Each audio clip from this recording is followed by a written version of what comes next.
Returns. Ceremony for Buddha's birthday. And the Hong Kong Observatory has stepped up its hot weather alert services with a new notification system.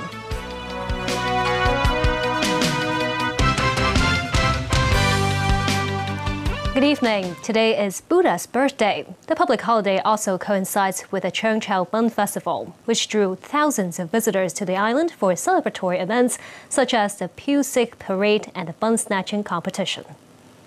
And that has marked the return of a local tradition that had been cancelled for 3 years because of the pandemic. A large number of people flocked to Cheung Chau to witness the occasion. As of 8 p.m., some 43,000 visitors took to the Sun Ferry to the island. SharonTang is now reporting live from Cheung Chau. Hi Sharon, how is it going in Cheung Chau? Hello again. The actual bun scrambling competition is happening right behind me very soon. Just now, the lion dance performance has already completed. Now, very soon, the 12 finalists will climb up the tower to catch basically the champions. And I will be reporting live from Cheung Chau in about 10 minutes when the race is about to begin. Earlier in the day, there was a PiuSik parade in Cheung Chau where tens of thousands of people flocked to visit and to catch the ceremony and all that stuff. Here's a look at the situation earlier in the day.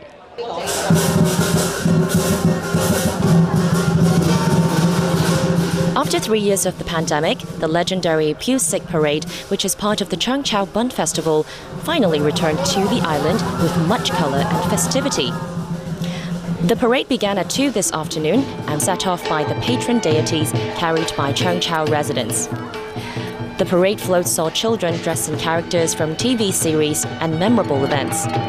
They include Secretary for Constitutional and Mainland Affairs Eric Tsang, firemen involved in earthquake relief efforts in Turkey, police officers promoting anti-scam messages, Olympic medalists, and health staff and workers whose roles have been pivotal in the fight against the pandemic. Following the tradition are elements of social concerns, such as the outcry against the reward mechanism on the power outage last month and the opposition to fare hikes for ferries. Also at Cheung Chau today was Secretary for Home and Youth Affairs, Alice Mack. The small children, some of them are like so hot, but amazing spirit. I love it. The kids were just amazing, they're just amazing. So cute, so well dressed up. It's quite interesting and special. I think it welcome other people from mainland China to come here and to experience the tradition. It's a thrill. It's a thrill. I like the music. Some shops and vendors took the opportunity to earn extra cash. These front row seats each cost $120. Still, it can't beat these balcony seats. After touring around the island, the parade wrapped up at Pak Thai Temple.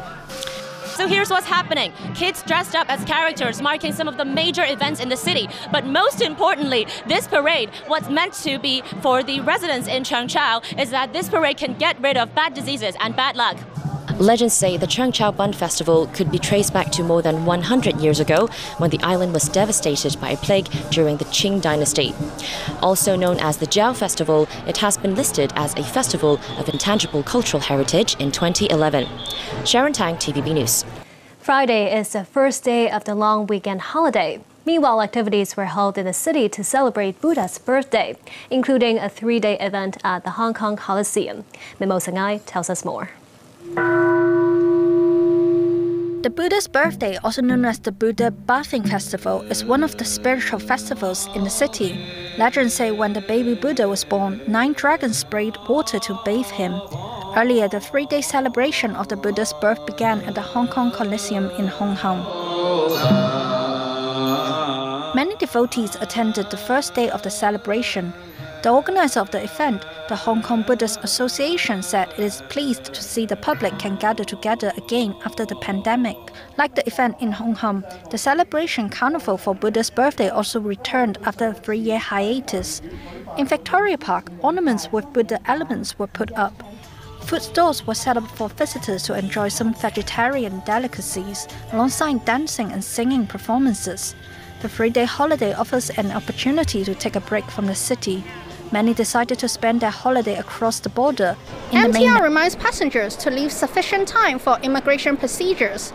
They also need to complete the electronic health declaration required by the mainland before the departure. Mimosa 9, TVB News. Overseas, Commerce Minister Wang Wentao and U.S. Commerce Secretary Gina Raimondo met in Washington.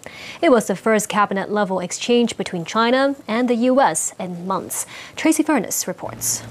Japanese authorities have arrested a 31-year-old man in a rural area for suspected murder. This after 4 people were killed during a rare shooting and stabbing incident involving a 12-hour standoff with police in Nagano Prefecture. Daniel Rao tells us more. Back locally, the Hong Kong Observatory has stepped up its hot weather alert services with a new notification system. This as the forecaster warns the South China region is set to face some scorching heat next week. The police made a large-scale drug bust seizing more than 600 kilograms of suspected cocaine and cannabis buds with an estimated value of $650 million. 4 people were arrested. Director of the Hong Kong and Macau Affairs Office, Xia Baolong, ended his inspection trip in Macau on Friday. And tomorrow's weather, it will be mainly cloudy with isolated showers. Temperatures will range between 27 and 32 degrees. Now let's go back to Cheung Chau, where the bun snatching competition will begin very soon.